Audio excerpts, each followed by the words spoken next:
கர்த்தருடைய பரிசுத்த நாமம் மகிமைப்படுவதாக. இப்பொழுதும் கூட நாம் நெகேமியாவின் புஸ்தகத்தை வாசிக்க இருக்கிறோம். நெகேமியா என்றால் யெகோவா என் ஆறுதல் என்று பொருள். நெகேமியாவின் புஸ்தகம் எஸ்ராவின் புஸ்தகத்தைப் போலவே நாளாகம புஸ்தகத்தின் தொடர்ச்சியாகும். நெகேமியா சூசா அரண்மனையில் அர்த்தசிஷ்டா ராஜாவுக்கு பானபாத்திரக்காரராய் இருந்தார். சிறையிருப்பிலிருந்து யூதாவுக்கு திரும்பிய இஸ்ரவேல் ஜனங்களின் கூக்குரலை கண்டு அதிகம் வருத்தமுற்றார். அர்த்தசிஷ்ட ராஜா யூதா தேசாதிபதிகளுக்கு கடிதம் ஒன்றை அனுப்பினார். அத்தோடு கூட இராணுவ சேர்வைக்காரரையும் குதிரை வீரரையும் நெகேமியாவுடன் அனுப்பினார். எதிர்ப்பு, விரோதம் ஆகியவைகளினூடே நெகேமியா எருசலேம் மதிலை கட்டி முடித்தார். ஜனங்களை ஓய்வு நாளை பரிசுத்தமாய் ஆசரிக்கும் ஒழுங்கை கடைபிடிக்க செய்தார். நெகேமியாவின் நாட்களில் ஆசாரியரான எஸ்ரா ஜனங்களிடம் தேவனுடைய கட்டளைகளுக்கு நடுங்குகிறவர்களாய் இருந்து தேவனோடே உடன்படிக்கை பண்ணவும் நியாய பிரமாணத்தின்படி நடக்க வேண்டும் எனவும் கூறினார். ஜனங்களும் அதன்படி நடக்க உறுதி கொண்டனர். நெகேமியா ஆண்டவராலே அன்றி தம்மால் ஒன்றும் செய்ய முடியாது என்பதை அறிந்திருந்தார். ஆண்டவரை நோக்கி பலமுறை விண்ணப்பங்கள் ஏறெடுத்தவைகள் யாவும் இப்புஸ்தகத்தில் இடம்பெற்றுள்ளன. அதிகாரம் 1. அகலியாவின் குமாரனாகிய நெகேமியாவின் நடபடிகள். 20ஆம் வருஷம் கிஸ்லேயு மாதத்தில் நான் சூசான் என்னும் அரண்மனையில் இருக்கும்போது சம்பவித்தது என்னவென்றால், என் சகோதரரில் ஒருவனாகிய ஆனானியும் வேறே சில மனுஷரும் யூதாவிலிருந்து வந்தார்கள். அவர்களிடத்தில் நான் சிறையிருப்பில் மீண்டு தப்பின யூதரின் செய்தியையும் எருசலேமின் செய்தியையும் விசாரித்தேன். அதற்கு அவர்கள், சிறையிருப்பில் மீந்திருக்கிறவர்கள் அந்த தேசத்திலே மகா தீங்கையும் நிந்தையையும் அனுபவிக்கிறார்கள். எருசலேமின் அலங்கம் இடிப்பட்டதும் அதன் வாசல்கள் அக்னியால் சுட்டெரிக்கப்பட்டதுமாய் கிடக்கிறது என்றார்கள். இந்த வார்த்தைகளை கேட்டபோது நான் உட்கார்ந்து அழுது சில நாளாய் துக்கித்து உபவாசித்து மன்றாடி பரலோகத்தின் தேவனை நோக்கி, பரலோகத்தின் தேவனாகிய கர்த்தாவே, உம்மில் அன்பு கூர்ந்து உம்முடைய கற்பனைகளை கை கொள்ளுகிறவர்களுக்கு உடன்படிக்கையையும் கிருபையையும் காக்கிற மகத்துவமும் பயங்கரமுமான தேவனே, உமது அடியாராகிய இஸ்ரவேல் புத்திரருக்காக இன்று இரவும் பகலும் உமக்கு முன்பாக மன்றாடி, இஸ்ரவேல் புத்திரராகிய நாங்கள் உமக்கு விரோதமாக செய்த பாவங்களை அறிக்கையிடுகிற அடியேனுடைய ஜெபத்தை கேட்கிறதற்கு உம்முடைய செவி கவனித்தும் உம்முடைய கண்கள் திறந்தும் இருப்பதாக. நானும் என் தகப்பன் வீட்டாரும் பாவம் செய்தோம். நாங்கள் உமக்கு முன்பாக மிகவும் கெட்டவர்களாய் நடந்தோம். நீர் உம்முடைய தாசனாகிய மோசேக்கு கற்பித்த கற்பனைகளையும் கட்டளைகளையும் நியாயங்களையும் கை கொள்ளாதே போனோம். நீங்கள் கட்டளைகளை மீறினால் நான் உங்களை ஜாதிகளுக்குள்ளே சிதறடிப்பேன் என்றும், நீங்கள் என்னிடத்தில் திரும்பி என் கற்பனைகளை கைக்கொண்டு அவைகளின்படி செய்வீர்களானால் உங்களிலே தள்ளுண்டு போனவர்கள் வானத்தின் கடையாந்தரத்தில் இருந்தாலும் நான் அங்கே இருந்து அவர்களை சேர்த்து என் நாமம் விளங்கும்படி நான் தெரிந்து கொண்ட ஸ்தலத்துக்கு அவர்களை கொண்டு வருவேன் என்றும், தேவரீர் உம்முடைய தாசனாகிய மோசேக்கு கட்டளையிட்ட வார்த்தையை நினைத்தருளும். தேவரீர் உமது மகா வல்லமையினாலும் உமது பலத்த கரத்தினாலும் மீட்டுக்கொண்ட உமது அடியாரும் உமது ஜனங்களும் இவர்கள் தானே. ஆண்டவரே, உமது அடியானின் ஜெபத்தையும் உமது நாமத்துக்கு பயப்பட வேண்டும் என்று விரும்புகிற உமது அடியாரின் ஜெபத்தையும் உமது செவிகள் கவனித்திருப்பதாக. இன்றைக்கு உமது அடியானுக்கு காரியத்தை கைகூடி வர பண்ணி இந்த மனுஷனுக்கு முன்பாக எனக்கு இரக்கம் கிடைக்க பண்ணியருளும் என்று பிரார்த்தித்தேன். நான் ராஜாவுக்கு பானபாத்திரக்காரனாய் இருந்தேன். அர்த்தசஷ்டா ராஜாவின் 20ஆம் வருஷம் நிசான் மாதத்திலே திராட்சரசம் ராஜாவுக்கு முன்பாக வைத்திருக்கையில் நான் அதை எடுத்து அவருக்கு கொடுத்தேன். நான் முன் ஒருபோதும் அவர் சமூகத்தில் துக்கமாய் இருந்தது இல்லை. அப்பொழுது ராஜா என்னை பார்த்து, நீ துக்கமாய் இருக்கிறது என்ன? உனக்கு வியாதி இல்லையே? இது மனதின் துக்கமே ஒழிய வேறொன்றும் அல்ல என்றார். அப்பொழுது நான் மிகவும் பயந்து ராஜாவை நோக்கி, ராஜா, என்றைக்கும் வாழ்க.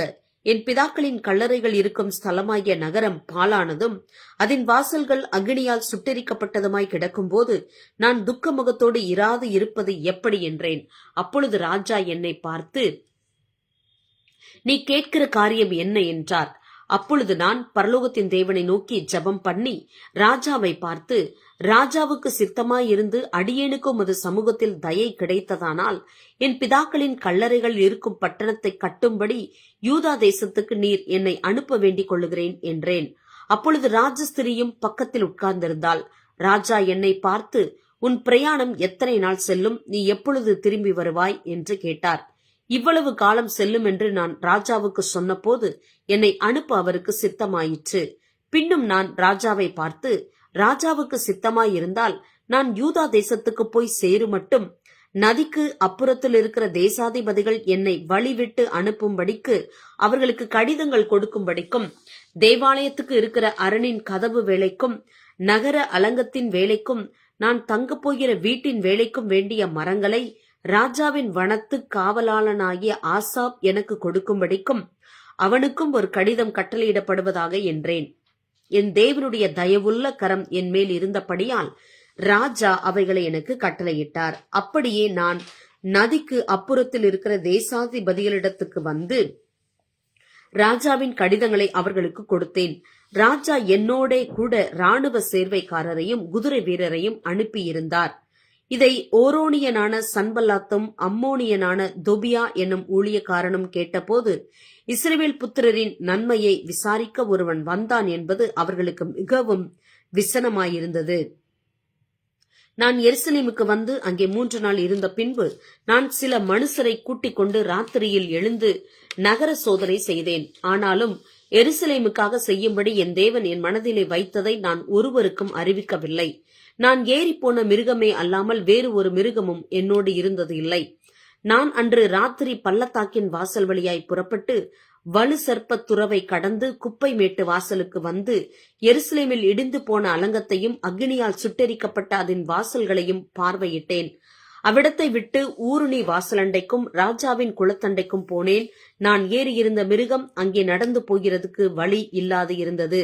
அன்று ராத்திரியிலே நான் ஆற்றோரமாய் போய் அலங்கத்தை பார்வையிட்டு திரும்பி பள்ளத்தாக்கின் வாசல் வழியாய் வந்துவிட்டேன்.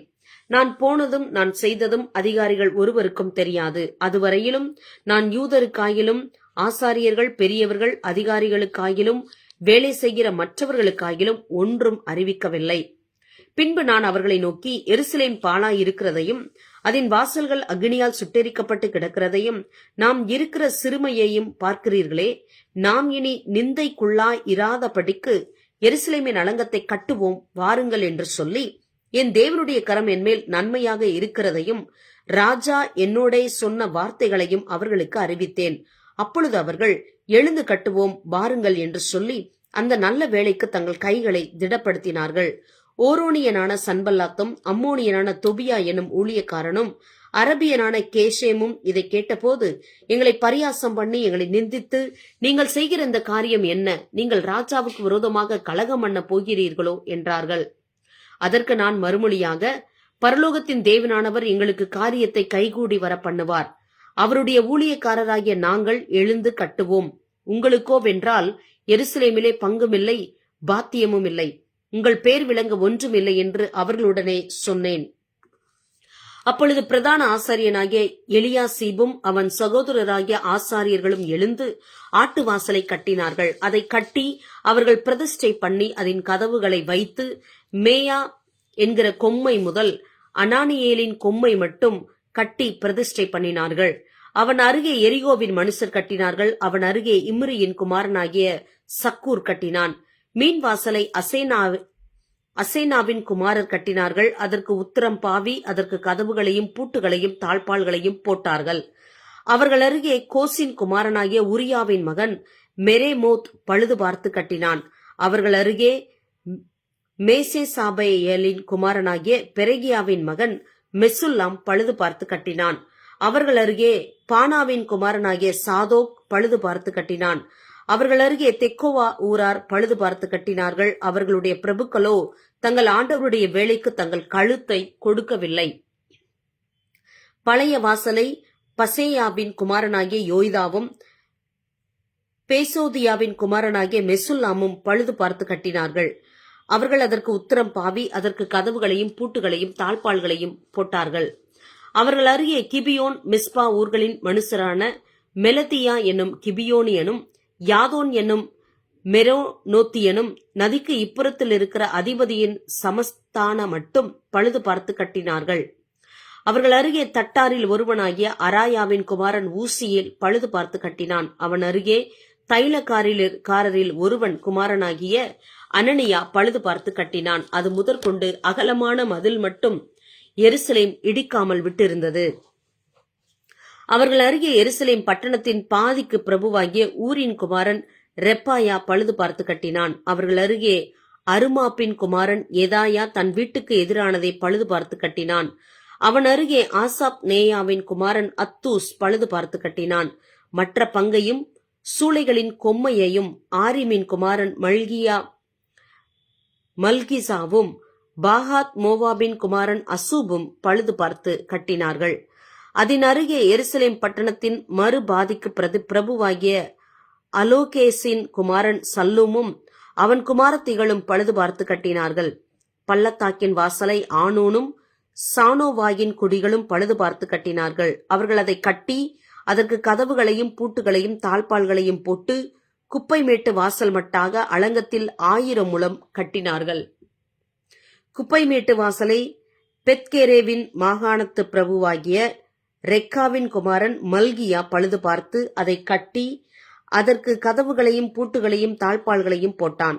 ஊருணி வாசலை மிஸ்பாவின் மாகாணத்து பிரபுவாகிய கொல்லோசேயின் குமாரன் சல்லும் பழுது பார்த்து அதை கட்டி மச்சுப்பாவி அதற்கு கதவுகளையும் பூட்டுகளையும் தாழ்பால்களையும் போட்டு ராஜாவின் சிங்காரத் தோட்டத் தண்டையில் இருக்கிற சீலோவாவின் குளத்து மதிலையும் தாவீதின் நகரத்திலிருந்து இறங்குகிற படிகள் மட்டாக இருக்கிறதையும் கட்டினான். அவனுக்கு பின்னாக பெத்சூர் மாகாணத்தின் பாதிக்கு பிரபுவாகிய அஸ்பூகின் குமாரன் நெகேமியா தாவீதின் கல்லறைகளுக்கு எதிரான இடமட்டாகவும் வெட்டப்பட்ட குலமட்டாகவும் பராக்கிரமசாலிகளின் வீடு மட்டாகவும் இருக்கிறதை பழுது பார்த்து கட்டினான். அவனுக்கு பின்னாக லேவியரில் பாணியின் குமாரன் ரேகூமும் அவன் அருகே கேகிலா மாகாணத்தில் தன்னுடைய பாதி பங்குக்கு பிரபுவாகிய அசபியாவும் பழுது பார்த்து கட்டினார்கள்.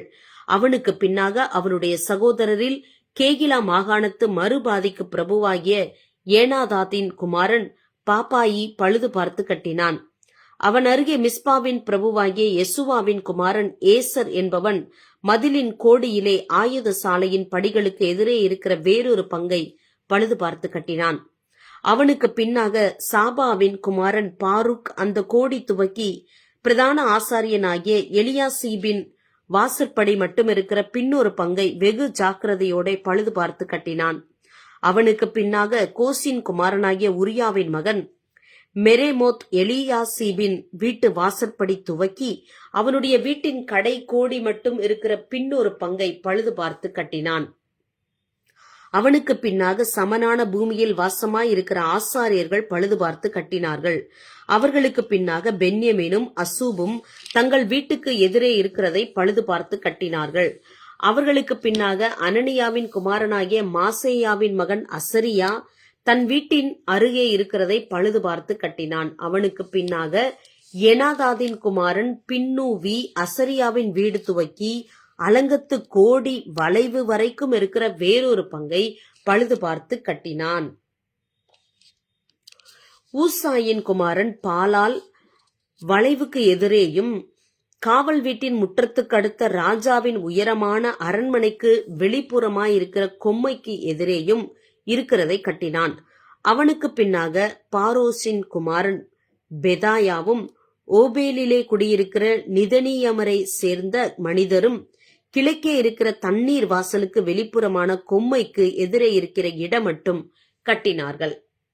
அவர்களுக்கு பின்னாக தெக்கோவா ஊரார் வெளிப்புறமான பெரிய கொம்மைக்கு எதிரே ஓபேலின் மதில் மட்டும் இருக்கிற பின்னொரு பங்கை பழுது பார்த்து கட்டினார்கள். குதிரை வாசல் முதற்கொண்டு ஆசாரியர்கள் அவரவர் தங்கள் வீடுகளுக்கு எதிரே இருக்கிறதை பழுது பார்த்து கட்டினார்கள்.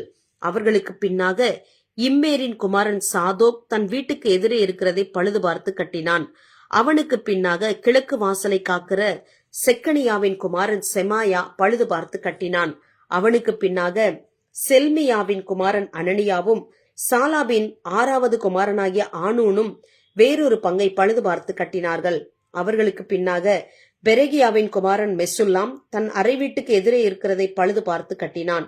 அவனுக்கு பின்னாக தட்டானின் குமாரன் மல்கியா மிப்காத் என்னும் வாசலுக்கு எதிரே நிதனியமரும் மளிகைக்காரரும் குடியிருக்கிற ஸ்தலம் முதல் கோடியின் மேல் வீடு மட்டாகவும் இருக்கிறதை பழுது பார்த்து கட்டினான். கோடியின் மேல் வீட்டுக்கும் ஆட்டு வாசலுக்கும் நடுவே இருக்கிறதை தட்டாரும் மளிகைக்காரரும் பழுது பார்த்து கட்டினார்கள். நாங்கள் அலங்கத்தை கட்டுகிற செய்தியை சன்பல்லாத் கேட்டபோது அவன் கோபித்து எரிச்சலடைந்து யூதரை சக்கந்தம் பண்ணி, அந்த அற்பமான யூதர் செய்கிறது என்ன? அவர்களுக்கு இடம் கொடுக்கப்படுமோ? பலியிடுவார்களோ? ஒரு நாளிலே முடித்து போடுவார்களோ? சுட்டெரித்து போடப்பட்ட மண்மேடுகளான கற்களுக்கு உயிர் கொடுப்பார்களோ என்று தன் சகோதரருக்கும் சமாரியாவின் சேனைக்கு முன்பாக சொன்னான். அப்பொழுது அம்மோனியனாகிய தொபியா அவன் பக்கத்தில் நின்று, அவர்கள் கட்டினாலும் என்ன, ஒரு நரி ஏறி போனால் அவர்களுடைய கல்மதில் இடிந்து போகும் என்றான். எங்கள் தேவனே, நாங்கள் அவமதிக்கப்படுகிறதை கேட்டு அவர்கள் நிந்திக்கிற நிந்தையை அவர்கள் தலையின் மேல் திருப்பி அவர்களை சிறையிருப்பின் தேசத்திலே சூறைக்கு ஒப்புக்கொடும். அவர்கள் அக்கிரமத்தை மூடி போடாதையும் அவர்கள் பாவம் உமக்கு முன்பாக குலைக்கப்படாதிருப்பதாக. கட்டுகிறவர்களுக்கு மனம் அடி உண்டாக பேசினார்களே. நாங்கள் அலங்கத்தை கட்டி வந்தோம்.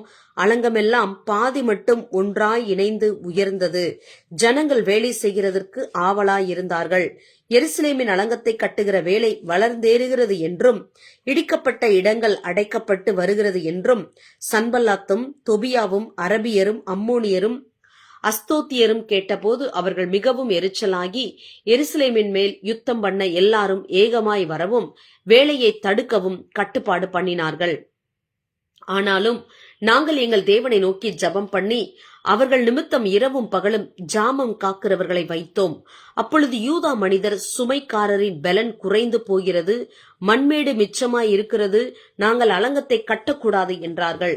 எங்கள் சத்துருக்களோ வென்றால் நாங்கள் அவர்கள் நடுவே வந்து அவர்களை கொன்று போடு மட்டும் அவர்கள் அதை அறியாமலும் பாராமலும் இருக்க வேண்டும். இவ்விதமாய் அந்த வேலையை ஓய பண்ணுவோம் என்றார்கள். அதை அவர்கள் அண்டையிலே குடியிருக்கிற யூதரும் பல இடங்களிலுமிருந்து எங்களிடத்துக்கு வந்து 10 விஷயங்களுக்கு சொன்னார்கள். அப்பொழுது நான் அலங்கத்துக்கு பின்னாக இருக்கிற பள்ளமான இடங்களிலும் மேடுகளிலும் பட்டயங்களையும் ஈட்டிகளையும் வில்லுகளையும் பிடித்திருக்கிற ஜனங்களை குடும்பம் குடும்பமாக நிறுத்தினேன். அதை நான் பார்த்து எழும்பி பிரபுக்களையும் அதிகாரிகளையும் மற்ற ஜனங்களையும் நோக்கி, அவர்களுக்கு பயப்படாதிருங்கள். நீங்கள் மகத்துவமும் பயங்கரமுமான ஆண்டவரை நினைத்து உங்கள் சகோதரருக்காகவும் உங்கள் குமாரருக்காகவும் உங்கள் குமாரத்திகளுக்காகவும் உங்கள் மனைவிகளுக்காகவும் உங்கள் வீடுகளுக்காகவும் யுத்தம் பண்ணுங்கள் என்றேன். எங்களுக்கு செய்தி தெரிய வந்தது என்றும் தேவன் அவர்களை ஆலோசனையை அபத்தமாக்கினார் என்றும் எங்கள் பகைஞர் கேட்டபோது நாங்கள் எல்லாரும் அவரவர் தங்கள் வேலையை செய்ய அலங்கத்துக்கு திரும்பினோம். அன்று முதற்கொண்டு என் வேலைக்காரரில் பாதி பேர் வேலை செய்தார்கள், பாதி பேர் ஈட்டிகளையும் பரிசைகளையும் வில்லுகளையும் கவசங்களையும் பிடித்து நின்றார்கள். அதிகாரிகள் யூதா வம்சத்தார் எல்லாருக்கும் பின்னாக நின்றார்கள். அலங்கத்திலே கட்டுகிறவர்களும் சுமை சுமக்கிறவர்களும் சுமை ஏற்றுகிறவர்களும் அவரவர் ஒரு கையினாலே வேலை செய்து மறு கையினாலே ஆயுதம் பிடித்திருந்தார்கள். கட்டுகிறவர்கள் அவரவர் தங்கள் பட்டயத்தை தங்கள் இடுப்பிலே கட்டிக்கொண்டவர்களாய் வேலை செய்தார்கள். எக்காலம் ஊதுகிறவன் என் அண்டையிலே நின்றான். நான் பிரபுக்களையும் அதிகாரிகளையும் மற்ற ஜனங்களையும் நோக்கி, வேலை பெரிதும் விஸ்தாரமுமாய் இருக்கிறது. நாம் அலங்கத்தின் மேல் சிதறப்பட்டு ஒருவருக்கு ஒருவர் தூரமாய் இருக்கிறோம். நீங்கள் எவ்விடத்திலே எக்கால சத்தத்தை கேட்கிறீர்களோ அவ்விடத்திலே வந்து எங்களோட கொடுங்கள். நம்முடைய தேவன் நமக்காக யுத்தம் பண்ணுவார் என்றேன். இப்படியே நாங்கள் வேலை செய்து கொண்டிருந்தோம். அவர்களிலே பாதி பேர் கிழக்கு வெளுக்கும் நேரம் முதல் நட்சத்திரங்கள் காணுமட்டும் ஈட்டிகளை பிடித்திருந்தார்கள். அக்காலத்திலே நான் ஜனங்களை பார்த்து, ராமாறு நமக்கு காவலுக்கும் பகல்மாறு வேலைக்கும் உதவ அவரவர் தங்கள் வேலைக்காரரோடும் கூட எருசலேமுக்குள்ளே ராத்தங்க கடவர்கள் என்று சொல்லி, நானாகிலும் என் சகோதரராகிலும் என் வேலைக்காரராகிலும் என்னை பின்பற்றி காவல் காக்கிற சேவகராகிலும் எங்கள் வஸ்திரங்களை களைந்து போடாதிருந்தோம். அவரவருக்கு ஆயுதமும் தண்ணீரும் இருந்தது. ஜனங்களுக்குள் அநேகரும் அவர்களுடைய ஸ்திரீகளும் யூதராகிய தங்கள் சகோதரர் மேல் முறையிடுகிற பெரிய கூக்குரல் உண்டாயிற்று. அது என்னவென்றால், அவர்களில் சிலர், நாங்கள் எங்கள் குமாரரோடும் எங்கள் குமாரத்திகளோடும் அநேகர் ஆனபடியினால் சாப்பிட்டு பிழைக்கும்படிக்கு நாங்கள் தானியத்தை கடனாக வாங்கினோம் என்றார்கள். வேறு சிலர் எங்கள் நிலங்களையும் எங்கள் திராட்சை தோட்டங்களையும் எங்கள் வீடுகளையும் நாங்கள் அடைமானமாக வைத்து இந்த பஞ்சத்திலே தானியம் வாங்கினோம் என்றார்கள். இன்னும் சிலர், ராஜாவுக்கு தீர்வை செலுத்த நாங்கள் எங்கள் நிலங்கள் மேலும் எங்கள் திராட்சை தோட்டங்கள் மேலும் பணத்தை கடனாக வாங்கினோம் என்றும், எங்கள் உடலும் எங்கள் சகோதரர் உடலும் சரி, எங்கள் பிள்ளைகளும் அவர்கள் பிள்ளைகளும் சரி, ஆனாலும் இதோ நாங்கள் எங்கள் குமாரரையும் எங்கள் குமாரத்திகளையும் அடிமைத்தனத்திற்கு உட்படுத்த வேண்டியதாய் இருக்கிறது. அப்படியே எங்கள் குமாரத்திகளில் சிலர் அடிமைப்பட்டும் இருக்கிறார்கள். அவர்களை மீட்க எங்களுக்கு நிர்வாகம் இல்லை. எங்கள் நிலங்களும் எங்கள் திராட்சை தோட்டங்களும் வேறே மனிதர் கைவசமாயிற்று என்றார்கள். அவர்கள் கூக்குரலையும் இந்த வார்த்தைகளையும் நான் கேட்டபோது மிகவும் கோபம் கொண்டு என் மனதிலே ஆலோசனை பண்ணி, பிற்பாடு பிரபுக்களையும் அதிகாரிகளையும் கடிந்து கொண்டு, நீங்கள் அவரவர் தங்கள் சகோதரர் மேல் ஏன் வட்டி சுமத்துகிறீர்கள் என்று சொல்லி அவர்களுக்கு விரோதமாக ஒரு பெரிய சபை கூடிவர செய்து அவர்களை நோக்கி, புறஜாதியாருக்கு விற்கப்பட்ட யூதராகிய எங்கள் சகோதரரை நாங்கள் எங்கள் சக்திக்கு தக்கதாய் மீட்டிருக்கையில் நீங்கள் திரும்ப உங்கள் சகோதரரை விற்கலாமா? இவர்கள் நமக்கு விளைபட்டு போகலாமா என்றேன். அப்பொழுது அவர்கள் மறு உத்தரவு சொல்ல இடமில்லாமல் மௌனமாயிருந்தார்கள். பின்னும் நான் அவர்களை நோக்கி, நீங்கள் செய்கிற காரியம் நல்லதல்ல.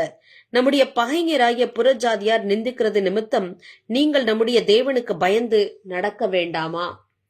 நானும் என் சகோதரரும் என் வேலைக்காரரும் இவ்விதமாகவா அவர்களுக்கு பணமும் தானியமும் கடன் கொடுத்திருக்கிறோம்? இந்த வட்டியை விட்டு விடுவோமாக. நீங்கள் இன்றைக்கு அவர்கள் நிலங்களையும் அவர்கள் திராட்சை தோட்டங்களையும் அவர்கள் ஒலிவ தோப்புகளையும் அவர்கள் வீடுகளையும் நீங்கள் பணத்திலும் தானியத்திலும் திராட்சை ரசத்திலும் எண்ணெயிலும் 101 வீதமாக அவர்களிடத்தில் தண்டி வருகிற வட்டியையும் அவர்களுக்கு திரும்ப கொடுத்து விடுங்கள் என்றேன். அதற்கு அவர்கள், நாங்கள் அதை திரும்ப கொடுத்துவிட்டு இனி அப்படி அவர்களிடத்தில் கேட்க மாட்டோம்.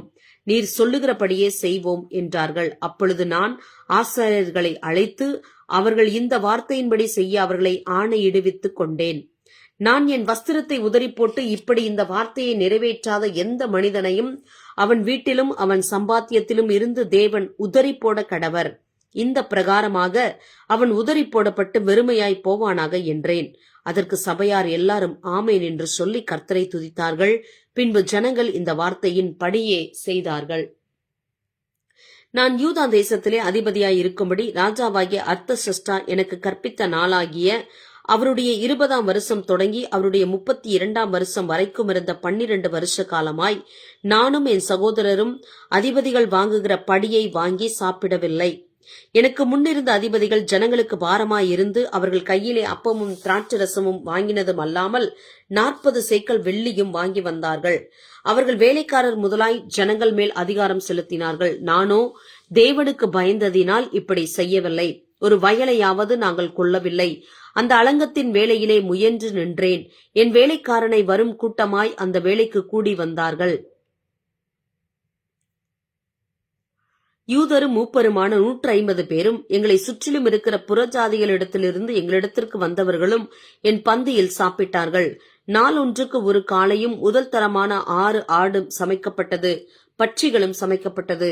10 நாளைக்கு ஒரு தரம் நானாவித திராட்சரசமும் செலவழிந்தது. இப்படியெல்லாம் இருந்த போதும் இந்த ஜனங்கள் பட்ட பாடு கடினமாயிருந்தபடியால் அதிபதிகள் வாங்குகிற படியை நான் வாங்கவில்லை. என் தேவனே, நான் இந்த ஜனத்துக்காக செய்த எல்லாவற்றின் படியும் எனக்கு நன்மையுண்டாக என்னை நினைத்தருளும். நான் அலங்கத்தை கட்டி முடித்ததையும் இனி அதிலே திறப்பு ஒன்றுமில்லை என்பதையும் சன்பல்லாத்தும் தொபியாவும் அரபியனான கேஷேமும் எங்களுக்குண்டாயிருந்த மற்ற பகைஞரும் கேள்விப்பட்ட போது நான் வாசல்களுக்கு இன்னும் கதவு போடாது இருக்கையில் சன்பல்லாத்தும் கேஷேமும் ஆள் அனுப்பி, நாம் ஓனோ பள்ளத்தாக்கில் இருக்கிற கிராமங்கள் ஒன்றில் ஒருவரை ஒருவர் கண்டு பேசுவோம் வாரும் என்று கூப்பிட்டார்கள். அவர்களோ வென்றால் எனக்கு பொல்லாப்பு செய்ய நினைத்தார்கள். அப்பொழுது நான் அவர்களிடத்திற்கு ஆட்களை அனுப்பி, நான் பெரிய வேலையை செய்கிறேன், நான் வரக்கூடாது. நான் அந்த வேலையை விட்டு உங்களிடத்திற்கு வருவதினால் அது மினக்கெட்டு போவானேன் என்று சொல்லச் சொன்னேன். அவர்கள் இந்த பிரகாரமாக 4 தரம் எனக்கு சொல்லி அனுப்பினார்கள். நானும் இந்த பிரகாரமாகவே அவர்களுக்கு மறுமொழி அனுப்பினேன். 5ஆம் தரமும் சன்பல்லாத்து அந்த பிரகாரமாகவே தன் வேலைக்காரனையும் அவன் கையிலே முத்திரை போடாத ஒரு கடிதத்தையும் எனக்கு அனுப்பினான். அதிலே, நீரும் யூதரும் கலகம் பண்ண நினைக்கிறீர்கள் என்றும் அதற்காக நீர் அலங்கத்தை கட்டுகிறீர் என்றும் இவ்விதமாக நீர் அவர்களுக்கு ராஜாவாக போகிறீர் என்றும் யூதாவிலே ஒரு ராஜா இருக்கிறார் என்று உம்மை குறித்து எருசலேமிலே கூறுகிற தீர்க்க தரிசிகளையும் சம்பாதித்தீர் என்றும் புற ஜாதிகளுக்குள்ளே பிரஸ்தாபமாய் இருக்கிறது. கஸ்மூவும் அப்படி சொல்லுகிறான். இப்போதும் இந்த செய்தி ராஜாவுக்கு எட்டுமே. ஆகையால் நாம் ஒருவரோடு ஒருவர் ஆலோசனை பண்ணுகிறதற்காக நீர் வர வேண்டும் என்று எழுதியிருந்தது. அதற்கு நான், நீர் சொல்லுகிற அந்த காரியங்களில் ஒன்றும் நடக்கவில்லை, அவைகள் உம்முடைய மனோராஜ்யமே ஒழிய வேறல்ல என்று சொல்லி அனுப்பினேன். அந்த வேலை நடந்தேறாதபடிக்கு எங்கள் கை சலித்து போகும் என்று சொல்லி அவர்கள் எல்லாரும் எங்களை பயமுறுத்த பார்த்தார்கள். ஆதலால் தேவனே, நீர் என் கைகளை திடப்படுத்தி அருளும். மெகதா பேயேலின் குமாரனாகிய தெலாயாவின் மகன் செமாயா தன் வீட்டிலே அடைக்கப்பட்டிருக்கும் போது நான் அவனிடத்தில் போனேன். அப்பொழுது அவன், நாம் இருவருமாய் தேவனுடைய வீடாகிய ஆலயத்துக்குள்ளே போய் தேவாலயத்தின் கதவுகளை பூட்டுவோம், வாரும், உம்மை கொன்று போட வருவார்கள், இரவிலே உம்மை கொன்று போட வருவார்கள் என்றான். அதற்கு நான், என்னை போன்ற மனிதன் ஓடி போவானோ? என்னை போன்றவன் உயிர் பிழைக்கும்படி தேவாலயத்திலே போய் பதுங்குவானோ? நான் போவதில்லை என்றேன். தேவன் அவனை அனுப்பவில்லை என்றும் தொபியாவும் சன்பல்லாத்தும் அவனுக்கு கூலி கொடுத்ததினால் அவன் எனக்கு விரோதமாய் அந்த தீர்க்க தரிசனத்தை சொன்னான் என்றும் அறிந்து கொண்டேன். நான் பயந்து அப்படி செய்து பாவம் கட்டி கொள்ளுகிறதற்கும் என்னை நிந்திக்கத்தக்க அபகீர்த்திக்கு முகாந்திரம் உண்டாக்குகிறதற்கும் அவனுக்கு கை கூலி கொடுத்திருந்தார்கள். என் தேவனே, தொபியாவும் சன்பல்லாத்தும் செய்த இந்த செய்கைகளுக்கு தக்கதாக நீர் அவர்களையும் நொவதியால் எனும் தீர்க்கதரிசியானவளையும் எனக்கு பயமுண்டாக பார்த்த மற்ற தீர்க்கதரிசிகளையும் நினைத்து கொள்ளும். அப்படியே அலங்கமானது 52 நாளைக்குள்ளே கட்டப்பட்டு எலூல் மாதம் 25ஆம் தேதியிலே முடிந்தது. எங்கள் பகைஞர் எல்லாரும் அதை கேட்ட போதும் எங்கள் சுற்றுப்புறத்தாராகிய புற ஜாதியான அனைவரும் கண்ட போதும் மிகவும் முனையற்று போய் இந்த கிரியை எங்கள் தேவனால் கைகூடி வந்ததென்று அறிந்தார்கள். அந்த நாட்களில் யூதாவிலுள்ள பெரிய மனிதரிடத்திலிருந்து தொபியாவுக்கு போகிறதும் தொபியாவினிடத்திலிருந்து அவர்களுக்கு வருகிறதுமான கடிதங்கள் அநேகமாய் இருந்தது. அவன் ஆராகின் குமாரனாகிய செகனியாவுக்கு இருந்ததும் அல்லாமல் அவன் குமாரனாகிய யோகனான் பெரகியாவின் குமாரனாகிய மெசுல்லாமின் குமாரத்தியை விவாகம் பண்ணியிருந்தபடியாலும் யூதாவில் அநேகர் அவனுக்கு ஆணையிட்டு கொடுத்திருந்தார்கள். அவன் செய்யும் நன்மைகளையும் அவர்கள் எனக்கு முன்பாக விவரித்து என் வார்த்தைகளை அவனுக்கு கொண்டு போவார்கள். தொபியா எனக்கு பயமுண்டாக கடிதங்களை அனுப்புவான். அலங்கம் கட்டி முடிந்து கதவுகள் போடப்பட்டு வாசல் காவல்காரரையும் பாடகரையும் லேவியரையும் ஏற்படுத்தின பின்பு நான் என் சகோதரனாகிய ஆனானியனையும் அநேகரை பார்க்கிலும் உண்மையுள்ளவனும் தேவனுக்கு பயந்தவனுமாயிருந்த அரண்மனை தலைவனாகிய அனனியாவையும் எருசலேமின் காவல் விசாரணைக்கு ஏற்படுத்தினேன். அவர்களை நோக்கி, வெயில் ஏறு மட்டும் எருசலேமின் வாசல்கள் திறக்கப்பட வேண்டாம். நீங்கள் நிற்கும் போதே கதவுகளை சாத்தி தாழ்பால் போட்டு எருசலேமின் குடிகளில் காவலாளர் அவரவர் தங்கள் காவலிலே அவரவர் தங்கள் வீடுகளுக்கு எதிராக நிறுத்தப்பட வேண்டும் என்றேன். பட்டணம் விஸ்தாரமும் பெரிதுமாய் இருந்தது. அதற்குள்ளே ஜனங்கள் கொஞ்சமாயிருந்தார்கள். வீடுகளும் கட்டப்படவில்லை. அப்பொழுது வம்ச அட்டவணைகளை பார்க்கிறதற்கு நான் பிரபுக்களையும் அதிகாரிகளையும் ஜனங்களையும் கூடிவர செய்ய என் தேவன் என் மனதிலே ஒரு எண்ணத்தை உண்டாக்கினார். முந்தி வந்தவர்களின் வம்ச அட்டவணை புஸ்தகம் அப்பொழுது எனக்கு அகப்பட்டது. அதிலே எழுதியிருக்க நான் கண்டது என்னவென்றால், பாபிலோன் ராஜாவாகிய நேபுகாத்நேச்சார் சிறைப்பிடித்து போனவர்களும் சிறையிருப்பிலிருந்து செருபாபேலோடும் யெசுவா, நெகேமியா, அசரியா, ராமியா, நகமானி, மொர்தெகாய், பில்சான், மிஸ்பேரேத், பிக்வாயி, நெகும், பானா என்பவர்களோடும் கூட வந்து எருசலேமுக்கும் யூதாவுக்கும் திரும்பி தங்கள் தங்கள் பட்டணங்களிலே குடியிறங்கினவர்களுமான இந்த தேசத்தின் புத்திரராகிய இஸ்ரவேல் ஜனங்களான மனிதரின் தொகையாவது. பாரோசின் புத்திரர் 2172 பேர். செபத்தியாவின் புத்திரர் 372 பேர். ஆராகின் புத்திரர் 652 பேர். யெசுவா, யோவாப் என்பவர்களின் சந்ததிக்குள் இருந்த பாகாத் மோவாபின் புத்திரர் 2818 பேர். ஏலாமின் புத்திரர் 1254 பேர். சத்துவின் புத்திரர் 845 பேர். சக்காயின் புத்திரர் 760 பேர். பின்னூவின் புத்திரர் 648 பேர். பெபாயின் புத்திரர் 628 பேர். அஸ்காதின் புத்திரர் 2322 பேர். அதோனிகாமின் புத்திரர் 667 பேர். பிக்வாயின் புத்திரர் 2067 பேர். ஆதீனின் புத்திரர் 655 பேர்.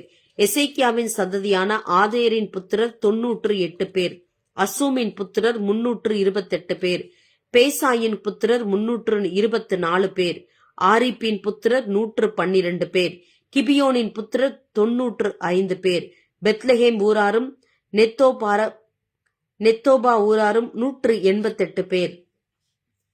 ஆனதோத்தூர் மனிதர் 128 பேர். பெத் அஸ்மாவேத் ஊரார் 42 பேர். கீரியாத் யாரிம், கெபிரா, பேரோத் ஊர்களின் மனிதர் 743 பேர். ராமா, காபா ஊர்களின் மனிதர் 621 பேர். மிக்மாஸ் ஊரார் 122 பேர். பெத்தேல், ஆயி ஊர்களின் மனிதர் 123 பேர். வேறொரு நேபோ ஊரார் 52 பேர். மற்றொரு ஏலாம் புத்திரர் 1254 பேர். ஆரிம் புத்திரர் 320 பேர். எரிகோ புத்திரர் 345 பேர். லோத், ஆதித், ஓனா ஊர்களின் புத்திரர் 721 பேர். செனாகா புத்திரர் 3930 பேர். ஆசாரியரானவர்கள் யெசுவா குடும்பத்தானாகிய யெதாயாவின் புத்திரர் 973 பேர். இம்மேரின் புத்திரர் 1052 பேர். பஸ்கூரின் புத்திரர் 1247 பேர். ஆரீமின் புத்திரர் 1017 பேர். லேவியரானவர்கள் ஓதியாவின் புத்திரருக்குள்ளே கத்மியேலின் குமாரனாகிய யெசுவாவின் புத்திரர் 74 பேர். பாடகரானவர்கள் ஆசாபின் புத்திரர் 148 பேர். காவலால் ஆனவர்கள் சல்லூமின் புத்திரர், அதேரின் புத்திரர், தல்மோனின் புத்திரர், அக்கூபின் புத்திரர், அதிதாவின் புத்திரர், சோபாயின் புத்திரர் ஆக 138 பேர். நிதனீமியரானவர்கள் சீகாவின் புத்திரர், அசுபாவின் புத்திரர், தபாகோத்தின் புத்திரர். கேரோசின் புத்திரர், சீரியாவின் புத்திரர், சீயாவின் புத்திரர், பாதோனின் புத்திரர். லெபனாவின் புத்திரர், அகாபாவின் புத்திரர், சல்மாயின் புத்திரர். ஆனானின் புத்திரர், கித்தேலின் புத்திரர், காகாரின் புத்திரர். ராயாகின் புத்திரர், ரேத்சீனின் புத்திரர், நெகோதாவின் புத்திரர். காசாமின் புத்திரர், ஊசாவின் புத்திரர், பாசேயாகின் புத்திரர். பேசாயின் புத்திரர், மெயுநீமியின் புத்திரர், நெபிஷசீமியின் புத்திரர். பக்பூக்கின் புத்திரர், அகுபாவின் புத்திரர், அர்கூரின் புத்திரர், பஸ்லீதின் புத்திரர், மெகிதாவின் புத்திரர், அர்சாவின் புத்திரர். பர்கோசின் புத்திரர், சிசேராவின் புத்திரர், தாமாவின் புத்திரர், நெத்சியாகின் புத்திரர், அதிபாவின் புத்திரர். சாலமோனுடைய வேலைக்காரரின் புத்திரரானவர்கள் சோதாயின் புத்திரர், சொபேரேத்தின் புத்திரர், பெரிதாவின் புத்திரர். யாலாவின் புத்திரர், தர்கோனின் புத்திரர், கித்தேலின் புத்திரர். செபத்தியாவின் புத்திரர், அத்லீனின் புத்திரர், பொகேரேத் செமாயாவிலுள்ள புத்திரர். ஆமோனின் புத்திரர் நிதனீமியரும் சாலமோனுடைய வேலையாட்களின் புத்திரரும் ஏகத்துக்கு 392 பேர். தெல்மேலாகிலும் தெல் அர்சாவிலும் கேரூபிலும் ஆதோனிலும் இம்மேரிலும் இருந்து வந்தும் தாங்கள் இஸ்ரவேல் என்று தங்கள் பிதாக்களின் வம்சத்தையும் தங்கள் பூர்வோத்தரத்தையும் சொல்ல மாட்டாமல் இருந்தவர்கள் தெலாயாவின் புத்திரர், தொபியாவின் புத்திரர், நெகோதாவின் புத்திரர் ஆக 642 பேர். ஆசாரியர்களில் அபாயாவின் புத்திரர், கோசின் புத்திரர், கீலேயாத்தியனான பர்சிலாவின் குமாரத்திகளில் ஒருத்தியை விவாகம் பண்ணி அவர்கள் வம்ச நாமம் தரிக்கப்பட்ட பர்சிலாயின் புத்திரர். இவர்கள் தங்கள் வம்ச அட்டவணையை தேடி அதை காணாமல் போய் ஆசாரிய ஊழியத்துக்கு விலக்கமானவர்கள் என்று எண்ணப்பட்டார்கள். ஊரிம் தும்மிம் என்பவைகளுள்ள ஒரு ஆசாரியன் எலும்பு மட்டும் அவர்கள் மகா பரிசுத்தமானதிலே புசிக்கத்தகாதென்று திர்ஷாதா அவர்களுக்கு சொன்னான். சபையார் எல்லாரும் ஏகத்துக்கு 40,360 பேராய் இருந்தார்கள். அவர்களை தவிர 7,337 பேரான அவர்களுடைய வேலைக்காரரும் வேலைக்காரிகளும் 245 பாடகரும் பாடகிகளும் அவர்களுக்கு இருந்தார்கள். அவர்களுடைய குதிரைகள் 736, அவர்கள் கோவேறு கழுதைகள் 245, ஒட்டகங்கள் 435, கழுதைகள் 6720. வம்ச தலைவரில் சிலர் வேலைக்கன்று கொடுத்ததாவது: திர்ஷாதா 1000 தங்க காசையும் 50 களங்களையும் 530 ஆசாரிய வஸ்திரங்களையும் பொக்கிஷத்துக்கு கொடுத்தான். வம்ச தலைவரில் சிலர் வேலையின் பொக்கிஷத்துக்கு 20,000 தங்க காசையும் 2200 ராத்தல் வெள்ளியையும் கொடுத்தார்கள். மற்ற ஜனங்கள் 20,000 தங்க காசையும் 2000 ராத்தல் வெள்ளியையும் 67 ஆசாரிய வஸ்திரங்களையும் கொடுத்தார்கள். ஆசாரியரும் லேவியரும் வாசல் காவலாளரும் பாடகரும் ஜனங்களில் சிலரும் நிதனீமியரும் இஸ்ரவேல் அனைவரும் தங்கள் தங்கள் பட்டணங்களில் குடியேறினார்கள். 7ஆம் மாதமான போது இஸ்ரவேல் புத்திரர் தங்கள் பட்டணங்களில் இருந்தார்கள். ஜனங்கள் எல்லாரும் தண்ணீர் வாசலுக்கு முன்னான வீதியிலே ஒருமனப்பட்டு கூடி கர்த்தர் இஸ்ரவேலுக்கு கற்பித்த மோசேயின் நியாயப்பிரமாண புஸ்தகத்தை கொண்டு வர வேண்டும் என்று வேத பாரகனாகிய எஸ்ராவுக்கு சொன்னார்கள். அப்படியே 7ஆம் மாதம் 1 தேதியில் ஆசாரியனாகிய எஸ்ரா நியாயப்பிரமாணத்தை புருஷரும் ஸ்திரீகளும் கேட்டு அறியத்தக்க அனைவருமாகிய சபைக்கு முன்பாக கொண்டு வந்து தண்ணீர் வாசலுக்கு முன்னான வீதிக்கு எதிரே இருந்து காலமே தொடங்கி மத்தியானம் மட்டும் புருஷருக்கும் ஸ்திரீகளுக்கும் கேட்டு அறியத்தக்க மற்றவர்களுக்கும் முன்பாக அதை வாசித்தான். சகல ஜனங்களும் நியாயப்பிரமாண புஸ்தகத்திற்கு கவனமாய் செவி கொடுத்தார்கள். வேத பாரகனாகிய எஸ்ரா அதற்கென்று மரத்தால் செய்யப்பட்ட ஒரு பிரசங்க பீடத்தின் மேல் நின்றான். அவன் அண்டையில் அவனுக்கு வலது பக்கமாக மத்தத்தியாவும் செமாயாவும் அனாயாவும் உரியாவும் இல்கியாவும் மாசேயாவும், அவனுக்கு இடது பக்கமாக பெதாயாவும் மீசவேலும் மல்கியாவும் அசூமும் அஸ்பதானாவும் சகரியாவும் மெசுல்லாமும் நின்றார்கள். எஸ்ரா சகல ஜனங்களுக்கும் உயர நின்று சகல ஜனங்களும் காண புஸ்தகத்தை திறந்தான். அவன் அதை திறந்த போது ஜனங்கள் எல்லாரும் எழுந்து நின்றார்கள். அப்பொழுது எஸ்ரா மகத்துவமுள்ள தேவனாகிய கர்த்தரை ஸ்தோத்தரித்தான். ஜனங்கள் எல்லாரும் தங்கள் கைகளை குவித்து அதற்கு மறுமொழியாக ஆமேன் ஆமேன் என்று சொல்லி குனிந்து முகங்குப்புற விழுந்து கர்த்தரை பணிந்து கொண்டார்கள். யெசுவா, பானி, செரபியா, யாமின், அக்கூப், சபேதாயி, ஒதியா, மாசேயா, கேலிதா, அசரியா, யோசபாத், ஆனான், பெலாயா என்பவர்களும் லேவியரும் நியாயப்பிரமாணத்தை ஜனங்களுக்கு விளங்க பண்ணினார்கள். ஜனங்கள் தங்கள் நிலையிலே நின்றார்கள். அவர்கள் தேவனுடைய நியாயப்பிரமாண புஸ்தகத்தை தீர்க்கமாக வாசித்து அர்த்தம் சொல்லி வாசித்ததை அவர்களுக்கு விளங்க பண்ணினார்கள். ஜனங்கள் எல்லாரும் நியாயப்பிரமாணத்தின் வார்த்தைகளை கேட்டபோது அழுதபடியால் திர்ஷாதா என்னப்பட்ட நெகேமியாவும் வேத பாரகனாகிய எஸ்ரா என்னும் ஆசாரியனும் ஜனங்களுக்கு விளக்கி காட்டின லேவியரும் சகல ஜனங்களையும் நோக்கி, இந்த நாள் உங்கள் தேவனாகிய கர்த்தருக்கு பரிசுத்தமான நாள், நீங்கள் துக்கப்படவும் அளவும் வேண்டாம் என்றார்கள். பின்னும் அவன் அவர்களை நோக்கி, நீங்கள் போய் கொழுமையானதை புசித்து மதுரமானதை குடித்து ஒன்றுமில்லாதவர்களுக்கு பங்குகளை அனுப்புங்கள். இந்த நாள் நம்முடைய ஆண்டவருக்கு பரிசுத்தமான நாள், விசாரப்பட வேண்டாம். கர்த்தருக்குள் மகிழ்ச்சியாய் இருப்பதே உங்களுடைய பலன் என்றான். லேவியரும் ஜனங்களை எல்லாம் அமர்த்தி, அழாதிருங்கள், இந்த நாள் பரிசுத்தமான நாள், விசாரப்பட வேண்டாம் என்றார்கள். அப்பொழுது ஜனங்கள் எல்லாரும் தங்களுக்கு அறிவிக்கப்பட்ட வார்த்தைகளை உணர்ந்து கொண்டபடியால் புசித்து குடிக்கவும் பங்குகளை அனுப்பவும் மிகுந்த சந்தோஷம் கொண்டாடவும் போனார்கள். மறுநாளில் ஜனத்தின் சகல வம்ச தலைவரும் ஆசாரியரும் லேவியரும் நியாயப்பிரமாணத்தின் வார்த்தைகளை அறிந்து கொள்ள வேண்டும் என்று வேத பாரகனாகிய எஸ்ராவினிடத்தில் கூடி வந்தார்கள். அப்பொழுது நியாயப்பிரமாணத்திலே இஸ்ரவேலர் புத்திரர் 7ஆம் மாதத்தின் பண்டிகையிலே கூடாரங்களில் குடியிருக்க வேண்டும் என்று கர்த்தர் மோசேயை கொண்டு கற்பித்த காரியம் எழுதியிருக்கிறதை கண்டார்கள். ஆகையால் எழுதியிருக்கிறபடி கூடாரங்களை போடும்படிக்கு நீங்கள் மலைகளுக்கு புறப்பட்டு போய் ஒலிவ கிளைகளையும் காட்டு ஒலிவ கிளைகளையும் மிருது செடிகளின் கிளைகளையும் பெரிச்ச மட்டைகளையும் அடர்ந்த மரக்கிளைகளையும் கொண்டு வாருங்கள் என்று தங்களுடைய சகல பட்டணங்களிலும் எருசலேமிலும் கூறி பிரசித்தப்படுத்தினார்கள். அப்படியே ஜனங்கள் வெளியே போய் அவைகளை கொண்டு வந்து அவரவர் தங்கள் வீடுகள் மேலும் தங்கள் முற்றங்களிலும் தேவனுடைய ஆலய பிரகாரங்களிலும் தண்ணீர் வாசல் வீதியிலும் எப்ராயிம் வாசல் வீதியிலும் தங்களுக்கு கூடாரங்களை போட்டார்கள். இந்த பிரகாரமாக சிறையிருப்பிலிருந்து திரும்பி வந்தவர்களின் சபையார் எல்லாரும் கூடாரங்களை போட்டு கூடாரங்களில் குடியிருந்தார்கள். இப்படியே நூனின் குமாரனாகிய யோசுவாவின் நாட்கள் முதல் அந்நாள் மட்டும் இஸ்ரவேல் புத்திரர் செய்யாதிருந்து இப்பொழுது செய்தபடியால் மிகுந்த சந்தோஷம் உண்டாயிருந்தது.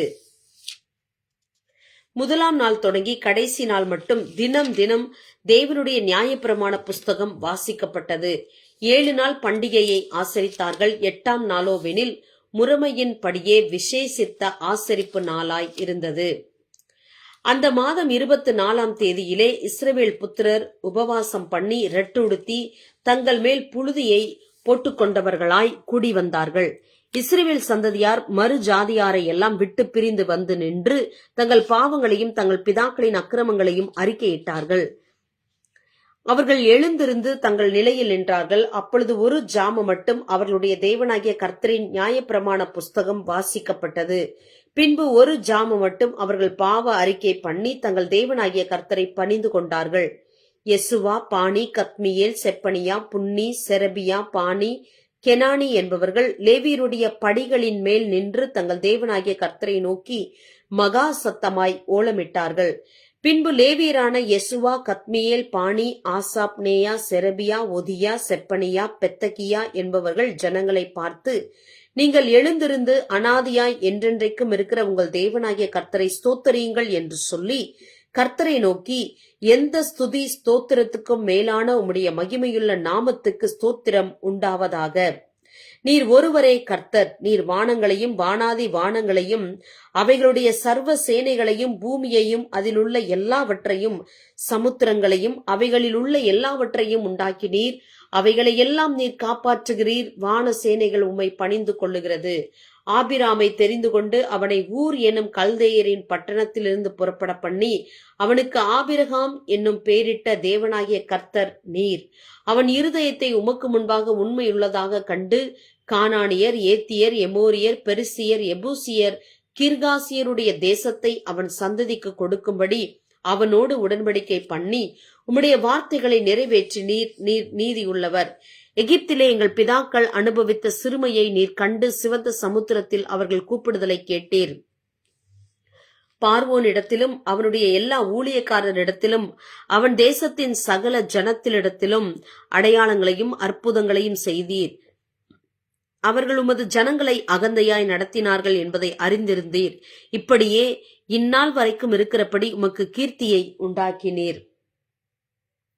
நீர் அவர்களுக்கு முன்பாக சமுத்திரத்தை பிரித்ததினால் கடலின் நடுவாக கால் நனையாமல் நடந்தார்கள்.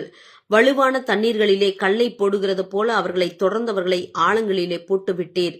நீர் பகலிலே மேகஸ்தம்பத்தினாலும் அவர்கள் நடக்க வேண்டிய வழியை அவர்களுக்கு வெளிச்சமாக்க இரவிலே அக்னி ஸ்தம்பத்தினாலும் அவர்களை வழி நடத்தினீர்.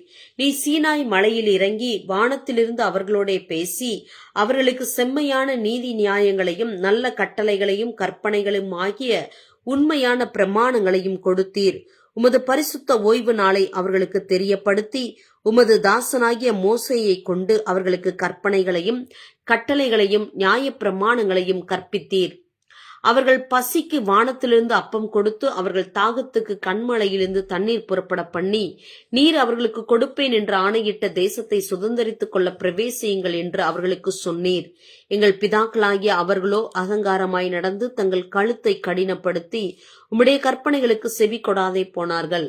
அவர்கள் செவி கொடுக்க மனதில்லாமலும் அவர்களிடத்திலே நீர் செய்த உம்முடைய அற்புதங்களை நினையாமலும் போய் தங்கள் கழுத்தை கடினப்படுத்தி தங்கள் அடிமைத்தனத்துக்கு திரும்பும்படிக்கு அவர்கள் கலகம் பண்ணி ஒரு தலைவனை ஏற்படுத்தினார்கள். ஆகிலும் வெகுவாய் மன்னிக்கிறவரும் இரக்கமும் மனவுருக்கமும் நீடிய சாந்தமும் மகா கிருபையும் உள்ளவருமான தேவனாகிய நீர் அவர்களை கைவிடவில்லை.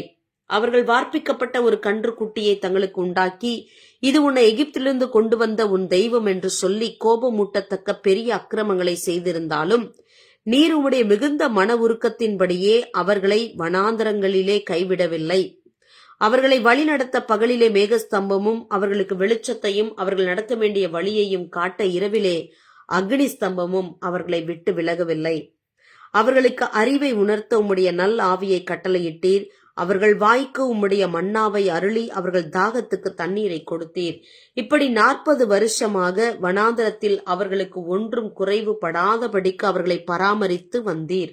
அவர்கள் வஸ்திரங்கள் பழமையாய் போகவும் இல்லை, அவர்கள் கால்கள் வீங்கவும் இல்லை. அவர்களுக்கு ராஜ்யங்களையும் ஜனங்களையும் ஒப்புக்கொடுத்து அவைகளை எல்லை எல்லையாக அவர்களுக்கு பங்கிட்டீர். எஸ்போனின் ராஜாவாகிய சீகோனின் தேசத்தையும் பாசானின் ராஜாவாகிய ஓகின் தேசத்தையும் கட்டிக்கொண்டார்கள். அவர்கள் பிள்ளைகளை வானத்து நட்சத்திரங்களைப் போல பெருக பண்ணி சுதந்தரித்துக் கொள்ளும்படி நீர் அவர்கள் பிதாக்களுக்கு சொன்ன தேசத்திலே அவர்களை அழைத்து வந்தீர். அப்படியே பிள்ளைகள் உட்பிரவேசித்து தேசத்தை சுதந்தரித்துக் கொண்டார்கள். நீர் அவர்களுக்கு முன்பாக தேசத்தின் குடிகளாகிய கானானியரை தாழ்த்தி அவர்களையும் அவர்கள் ராஜாக்களையும் தேசத்தின் ஜனங்களையும் தங்கள் இஷ்டப்படி செய்ய அவர்கள் கையிலே ஒப்புக் கொடுத்தீர்.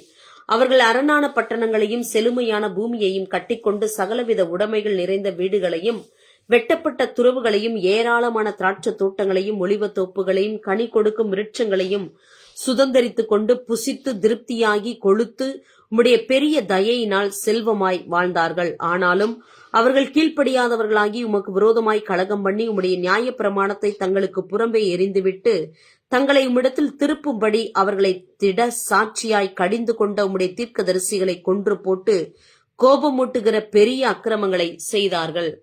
ஆகையால் அவர்களை நெருக்குகிற அவர்கள் சத்துருக்களின் கையில் அவர்களை ஒப்புக் கொடுத்தீர். அவர்கள் நெருக்கம் அனுபவிக்கிற காலத்தில் அவர்கள் உம்மை நோக்கி கூப்பிடுகிற போதோ நீர் பரலோகத்திலிருந்து கேட்டு உம்முடைய மிகுந்த இரக்கத்தினால் அவர்களை அவர்கள் சத்துருக்களின் கைக்கு நீங்களாக்கி விடுகிற இரட்சகர்களை அவர்களுக்கு கொடுத்தீர். அவர்களுக்கு இளைப்பாறுதல் உண்டான போதோ உமக்கு முன்பாக மறுபடியும் பொல்லாப்பு செய்ய தொடங்கினார்கள். ஆகையால் அவர்கள் சத்துருக்கள் அவர்களை ஆளும்படிக்கு அவர்கள் கையிலே ஒப்புவித்தீர். அவர்கள் மனம் திரும்பி உம்மை நோக்கி கூப்பிட்ட போதோ நீர் பரலோகத்திலிருந்து கேட்டு அவர்களை உம்முடைய இரக்கங்களின்படியே அநேகந்தரம் விடுதலையாக்கி விட்டீர். அவர்களை உம்முடைய நியாய பிரமாணத்துக்கு திருப்ப அவர்களை திடசாட்சியாய் கடிந்து கொண்டீர். ஆனாலும் அவர்கள் அகங்காரம் கொண்டு உம்முடைய கற்பனைகளுக்கு செவி கொடாமல் கீழ்ப்படிந்து நடக்கிற மனுஷன் செய்து பிழைக்கிற உம்முடைய நீதி நியாயங்களுக்கு விரோதமாக பாவம் செய்து தங்கள் தோளை முரண்டுத்தனமாய் விலக்கி செவி கொடாமல் தங்கள் கழுத்தை கடினப்படுத்திக் கொண்டார்கள். நீர் அநேக வருஷமாக அவர்கள் மேல் பொறுமையாய் இருந்து உம்முடைய ஆவியினால் பேசின உம்முடைய தீர்க்கதரிசிகளை கொண்டு அவர்களை திடசாட்சியாய் கடிந்து கொண்டாலும் அவர்கள் செவி கொடாதபடியினாலே அவர்களை அந்நிய தேச ஜனங்களின் கையில் ஒப்புக் கொடுத்தீர். ஆகிலும் உம்முடைய மிகுந்த இரக்கங்களின் படியே அவர்களை நிர்மூலமாக்காமலும் அவர்களை கைவிடாமலும் இருந்தீர். நீர் கிருபையும் இரக்கமும் உள்ள தேவன். இப்பொழுதும் உடன்படிக்கையையும் கிருபையையும் காக்கிற வல்லமையும் பயங்கரமும் உள்ள மகா தேவனாகிய எங்கள் தேவனே, அசீரியா ராஜாக்களின் நாட்கள் முதற்கொண்டு இந்நாள் வரைக்கும் எங்களுக்கும் எங்கள் ராஜாக்களுக்கும் எங்கள் பிரபுக்களுக்கும் எங்கள் ஆசாரியர்களுக்கும் எங்கள் தீர்க்கதரிசிகளுக்கும் எங்கள் பிதாக்களுக்கும் உம்முடைய ஜனங்கள் அனைவருக்கும் நேரிட்ட சகல வருத்தமும் உமக்கு முன்பாக அற்பமாய் காணப்படாதிருப்பதாக. எங்களுக்கு நேரிட பண்ணின எல்லாவற்றிலும் நீர் நீதி உள்ளவர். நீர் உண்மையாய் நடப்பித்தீர். நாங்களோ ஆகாமியம் பண்ணினோம். எங்கள் ராஜாக்களும் எங்கள் பிரபுக்களும் எங்கள் ஆசாரியர்களும் எங்கள் பிதாக்களும் உம்முடைய நியாய பிரமாணத்தின்படி செய்யாமலும் உம்முடைய கற்பனைகளையும் நீர் அவர்களை கடிந்து கொண்ட உம்முடைய சாட்சிகளையும் கவனியாமலும் போனார்கள். அவர்கள் தங்கள் ராஜ்யத்திலும் நீர் அவர்களுக்கு கொடுத்த உம்முடைய பெரிய தயையிலும் நீர் அவர்களுக்கு முன்பாக திறந்து வைத்த விசாலமும் செழிப்புமான தேசத்திலும் உமக்கு ஊழியம் செய்யாமலும் தங்கள் துர்க்கர்மங்களை விட்டு திரும்பாமலும் போனார்கள். இதோ இன்றைய தினம் நாங்கள் அடிமைகளாய் இருக்கிறோம். இதோ பலனையும் நன்மையையும் அனுபவிக்கும்படி நீர் எங்கள் பிதாக்களுக்கு கொடுத்த இந்த தேசத்தில் தானே நாங்கள் அடிமைகளாய் இருக்கிறோம். அதன் வருமானம் எங்கள் பாவங்களின் நிமித்தம் நீர் எங்கள் மேல் வைத்த ராஜாக்களுக்கு திரளாய் போகிறது. அவர்கள் தங்களுக்கு இஷ்டமானபடியே எங்கள் சரீரங்களையும் எங்கள் மிருக ஜீவன்களையும் ஆளுகிறார்கள். நாங்கள் மகா இக்கட்டில் அகப்பட்டு இருக்கிறோம். இவையெல்லாம் இப்படி இருக்கிறபடியால் நாங்கள் உறுதியான உடன்படிக்கை பண்ணி அதை எழுதி வைக்கிறோம். எங்கள் பிரபுக்களும் எங்கள் லேவியரும் எங்கள் ஆசாரியரும் அதற்கு முத்திரை போடுவார்கள் என்றார்கள். முத்திரை போட்டவர்கள் யார் என்றால், அகலியாவின் குமாரனாகிய திர்ஷாதா என்னும் நெகேமியா, சிதேகியா, செராயா, அசரியா, எரேமியா, பஸ்கூர், அமரியா, மல்கிஜா, அத்து, செபனியா, மல்லூக், ஆரிம், மெரேமோத், ஒபதியா, தானியேல், கினேதோன், பாருக், மெசுல்லாம், அபியா, மியாமின், மாசியா, பில்காய், செமாயா என்னும் ஆசாரியர்களும் லேவியராகிய அசனியாவின் குமாரன் யெசுவா, எனாதாதின் குமாரரில் ஒருவனாகிய பின்னூயி, கத்மியேல் என்பவர்களும் அவர்கள் சகோதரராகிய செபனியா, ஒதியா, கேலிதா, பெலாயா, ஆனான், மீகா, ரேகோப், அசபியா, சக்கூர், செரெபியா, செபனியா, உதியா, பானி, பெனினு என்பவர்களும் ஜனத்தின் தலைவராகிய பாரோஸ், பாகாத் Moab, Elam, Zattu, Bani, Bunni, Azgad, Bebai, Adonijah, Bigvai, Adin, Ater, Hezekiah, Azure,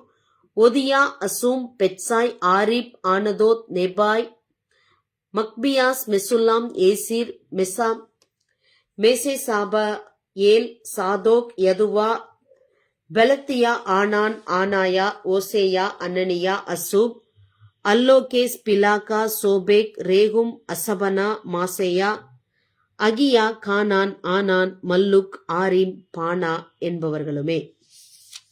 ஜனங்களில் மற்றவர்களாகிய ஆசாரியரும் லேவியரும் வாசல் காவலாளரும் பாடகரும் நிதனீமியரும் தேசங்களின் ஜனங்களை விட்டு பிரிந்து விலகி தேவனுடைய நியாய பிரமாணத்துக்கு திரும்பின அனைவரும் அவர்கள் மனைவிகளும் அவர்கள் குமாரரும் அவர்கள் குமாரத்திகளும் ஆகிய அறிவும் புத்தியும் உள்ளவர்கள் எல்லாரும் தங்களுக்கு பெரியவர்களாகிய தங்கள் சகோதரரோட கூடிக்கொண்டு தேவனுடைய தாசனாகிய மோசையை கொண்டு கொடுக்கப்பட்ட தேவனுடைய நியாய பிரமாணத்தின்படி நடந்து கொள்வோம் என்றும் எங்கள் ஆண்டவராகிய கர்த்தரின் கற்பனைகளையும் சகல நீதி நியாயங்களையும் கட்டளைகளையும் எல்லாம் கை கொண்டு அவைகளின்படி செய்வோம் என்றும் நாங்கள் எங்கள் குமாரத்திகளை தேசத்தின் ஜனங்களுக்கு கொடாமலும் எங்கள் குமாரருக்கு அவர்கள் குமாரத்திகளை கொள்ளாமலும் இருப்போம் என்றும் தேசத்தின் ஜனங்கள் ஓய்வு நாளிலே சரக்குகளையும் எந்தவித தானிய தவசத்தையும் விற்கிறதற்கு கொண்டு வந்தால் நாங்கள் அதை ஓய்வு நாளிலும் பரிசுத்த நாளிலும் அவர்கள் கையில் கொள்ளாதிருப்போம் என்றும் நாங்கள் 7ஆம் வருஷத்தை விடுதலை வருஷமாக்கி சகல கடன்களையும் விட்டு விடுவோம் என்றும் ஆணையிட்டு பிரமாணம் பண்ணினார்கள். மேலும் நாங்கள் எங்கள் தேவனுடைய ஆலயத்தின் ஆராதனைக்காக சமூக தப்பங்களுக்கும் நித்திய போஜன பலிக்கும் ஓய்வு நாட்களிலும் மாத பிறப்புகளிலும் செலுத்தும் நித்திய சர்வாங்க தகன பலிகளுக்கும் பண்டிகைகளுக்கும் பிரதிஷ்டையான பொருள்களுக்கும் இஸ்ரவேலுக்காக பாவ நிவர்த்தி உண்டாக்கும் பலிகளுக்கும் எங்கள் தேவனுடைய ஆலயத்தின் சகல வேலைக்கும் வருஷந்தோறும் நாங்கள் சேக்கலில் 1/3 கொடுப்போம் என்கிற கடனை எங்கள் மேல் ஏற்றுக்கொண்டோம். நியாயப்பிரமாணத்தில் எழுதியிருக்கிறபடியே எங்கள் தேவனாகிய கர்த்தருடைய பலிபீடத்தின் மேல் எரிகிறதற்காக குறிக்கப்பட்ட காலங்களில் வருஷா வருஷம் எங்கள் பிதாக்களுடைய குடும்பங்களின்படியே எங்கள் தேவனுடைய ஆலயத்துக்கு கொண்டு வர வேண்டிய விறகு காணிக்கைக்காகவும் ஆசாரியருக்கும் லேவியருக்கும் ஜனத்துக்கும் சீட்டு போட்டோம்.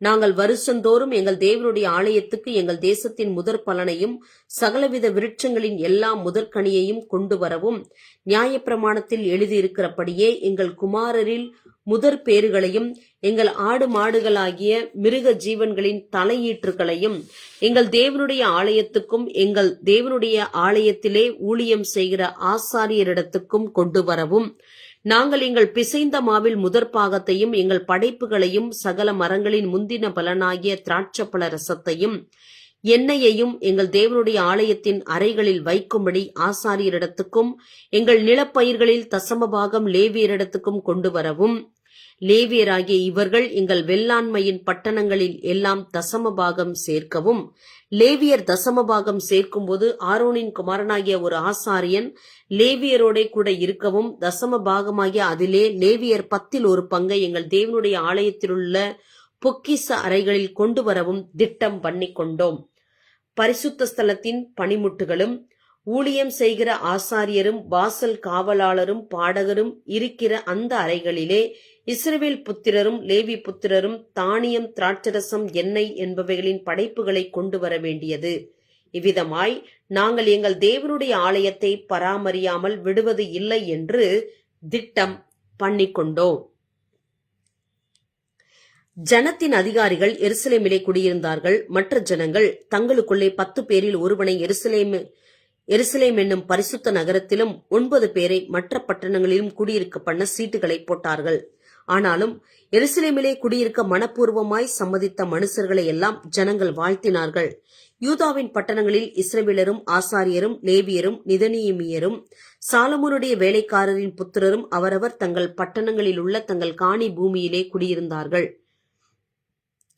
எருசலேமிலே குடியிருந்த நாடுகளின் தலைவர் யார் என்றால், எருசலேமிலே யூதா புத்திரரில் சிலரும் பெனிமின் புத்திரரில் சிலரும் குடியிருந்தார்கள்.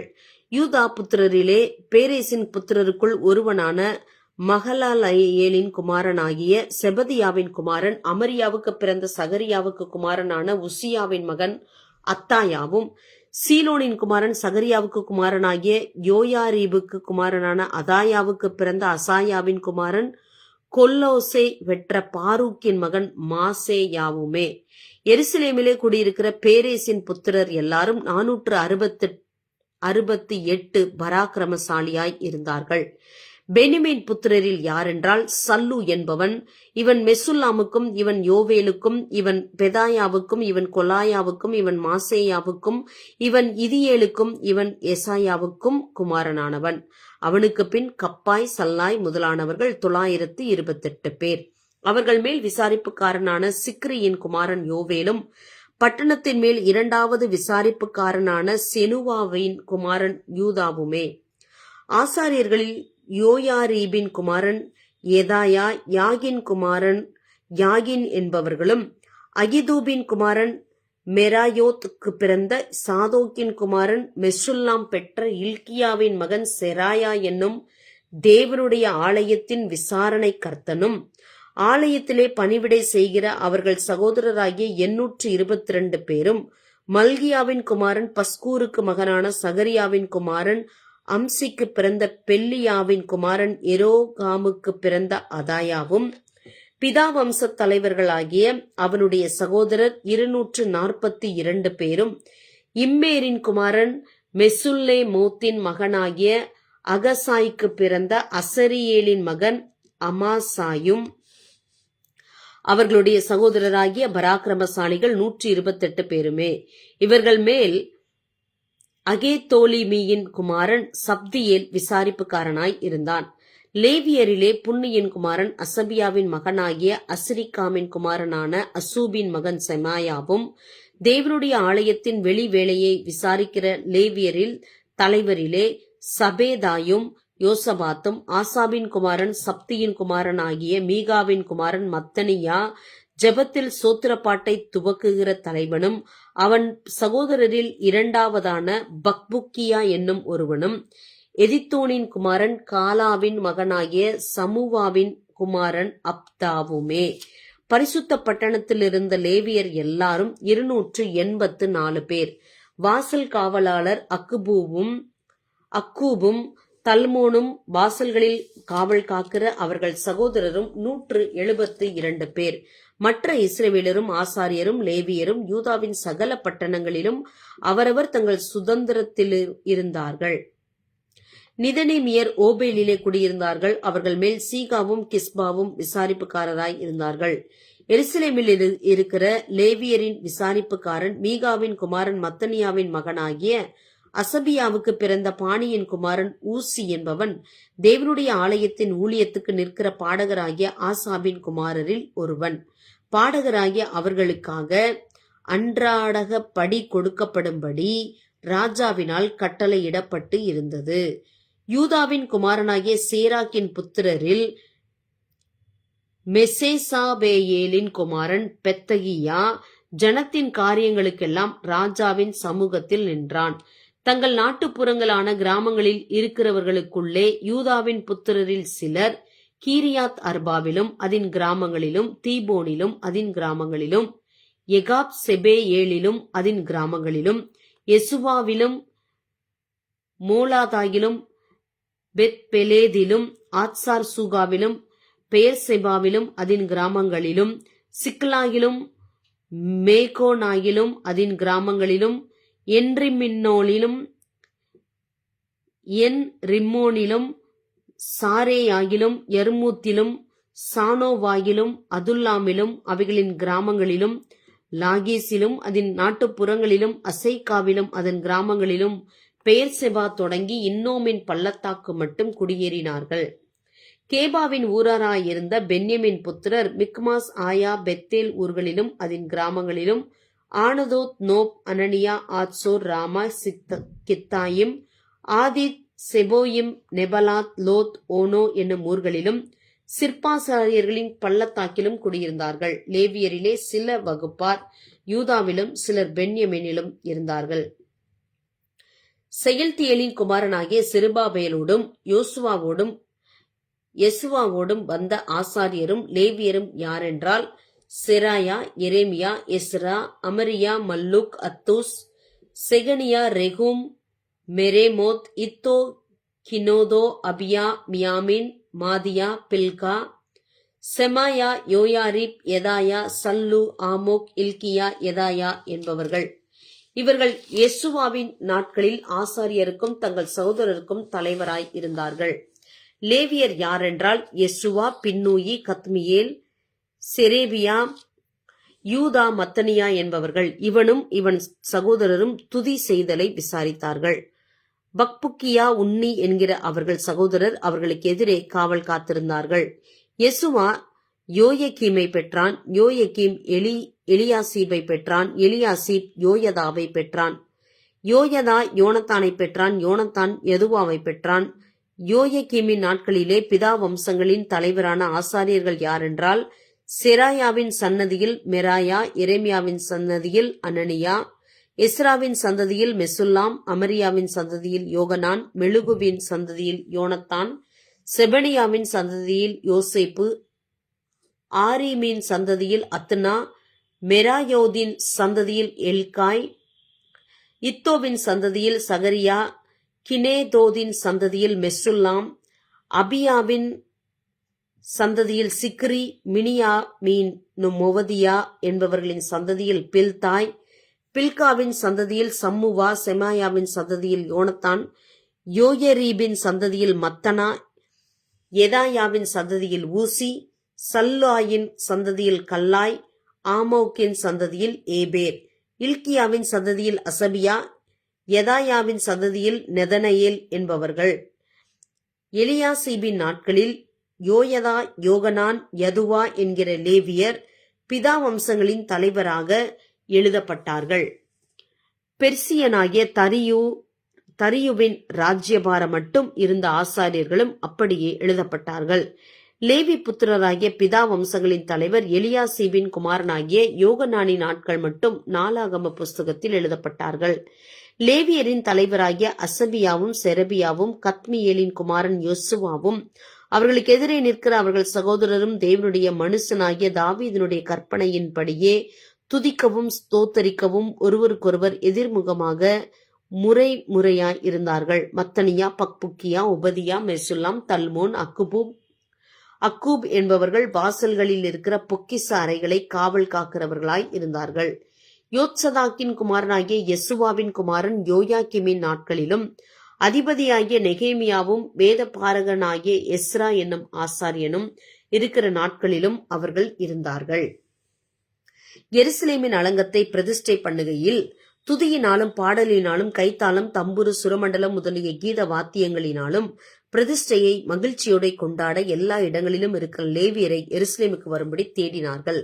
அப்படியே பாடகரின் புத்திரர் எருசலேமின் சுற்றுப்புறங்களான சமபூமியிலும் நெத்தோ பாத்தியரின் கிராமங்களிலும் பெத்கில்காலிலும் கேபா, அஸ்மாவேத் ஊர்களின் நாட்டுப்புறங்களிலும் இருந்து வந்து கூடினார்கள்.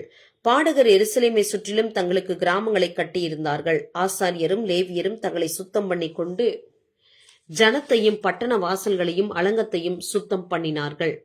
அப்பொழுது நான் யூதாவின் பிரபுக்களை அலங்கத்தின் மேல் ஏற பண்ணி துதி செய்து நடந்து போகும்படி 2 பெரிய கூட்டத்தாரை நிறுத்தினேன். அவர்களில் ஒரு கூட்டத்தார் அலங்கத்தின் மேல் வலது புறமாக குப்பை மேட்டு வாசலுக்கு போனார்கள். அவர்கள் பிறகாலை ஓசாயாவும் யூதாவின் பிரபுக்களில் பாதி பேரும் அசரியா, எஸ்ரா, மெசுல்லாம், யூதா, பென்யமின், செமாயா, எரேமியா என்பவர்களும் பூரிகளை பிடிக்குகிற ஆசாரியரின் புத்திரரில் ஆசாப்பின் குமாரன் சக்கூரின் மகனாகிய மிகாயாவுக்கு குமாரனான மத்தனியாவின் மகன் செமாயாவுக்கு பிறந்த யோனத்தானின் குமாரன் சகரியாவும் தேவனுடைய மனுஷனாகிய தாவீதின் கீதவாத்தியங்களை வாசிக்கிற அவன் சகோதரரான செமாயா, அசரையேல், மிலாலாய், கிலாலாய், மகாய், நெத்தனையேல், யூதா, அனானி என்பவர்களும் போனார்கள்.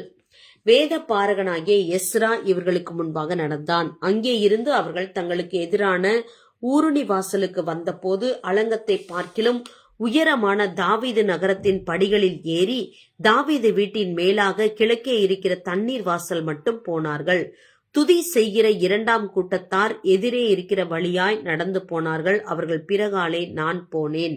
ஜனத்தில் பாதி பேர் அலங்கத்தின் மேல் சூளைகளின் கொம்மையை கடந்து அகழ் மதில் மட்டும் நெடுகப் போய் எபிராயிம் வாசலையும் பழைய வாசலையும் மீன் வாசலையும் அனானேயலின் கொம்மையையும் மேயா என்கிற கொம்மையையும் கடந்து ஆட்டுவாசல் மட்டும் புறப்பட்டு காவல் வீட்டு வாசலிலே நின்றார்கள். அதற்கு பின்பு துதி செய்கிற 2 கூட்டத்தாரும் தேவனுடைய ஆலயத்திலே வந்து நின்றார்கள். நானும் என்னோடே கூட இருக்கிற தலைவரில் பாதி பேரும் பூரிகளை பிடிக்கிற எலியாக்கிம், மாசேயா, மினியாமின், மிகாயா, எலியோனாய், சகரியா, அன்னானியா என்கிற ஆசாரியர்களும், மாசேயா, செமாயா, எலியேசார், ஊசி, யோகனான், மல்கியா, ஏலாம், ஏசேர் என்பவர்களும் நின்றோம். பாடகரும் அவர்கள் விசாரிப்புக்காரனாகிய எசரேகியாவும் சத்தமாய் பாடினார்கள். அந்நாளிலே மிகுதியான பலிகளை செலுத்தி தேவன் தங்களுக்கு மகா சந்தோஷத்தை உண்டாக்கினதினால் மகிழ்ச்சியாய் இருந்தார்கள். ஸ்திரீகளும் பிள்ளைகளும் கூட களி கூர்ந்தார்கள். எருசலேமின் களிப்பு தூரத்திலே கேட்கப்பட்டது. அன்றைய தினம் பொக்கிஷங்களையும் படைப்புகளையும் முதல் கனிகளையும் தசம பாகங்களையும் வைக்கும் அறைகளின் மேல் ஆசாரியர்களுக்கும் லேவியருக்கும் நியாய பிரமாணத்தின்படியே வரவேண்டிய பட்டணங்களுடைய நிலங்களின் பங்குகளை அவைகளில் சேர்க்கும்படிக்கு சில மனுஷர் விசாரிப்புக்காரராக வைக்கப்பட்டார்கள். ஊழியம் செய்து நிற்கிற ஆசாரியர் மேலும் லேவியர் மேலும் யூதா மனிதர் சந்தோஷமாய் இருந்தார்கள். பாடகரும் வாசல் காவலாளரும் தாவீதும் அவன் குமாரனாகிய சாலமோனும் கற்பித்தபடியே தங்கள் தேவனுடைய காவலையும் சுத்திகரிப்பின் காவலையும் காத்தார்கள். தாவீதும் ஆசாப்பும் இருந்த பூர்வ நாட்களில் பாடகரின் தலைவரும் வைக்கப்பட்டு தேவனுக்கு துதியும் தோத்திரங்களும் செலுத்துகிற சங்கீதங்கள் திட்டம் பண்ணப்பட்டிருந்தது. ஆகையால் செருபாபேலின் நாட்களிலும் நெகேமியாவின் நாட்களிலும் இஸ்ரவேலர் எல்லாரும் பாடகருக்கும் வாசல் காவலாளருக்கும் அன்றாட திட்டமாகிய பங்குகளை கொடுத்தார்கள். அவர்கள் லேவியருக்கென்று பிரதிஷ்டை பண்ணி கொடுத்தார்கள். லேவியர் ஆரோனின் புத்திரருக்கென்று அவர்கள் பங்கை பிரதிஷ்டை பண்ணி கொடுத்தார்கள்.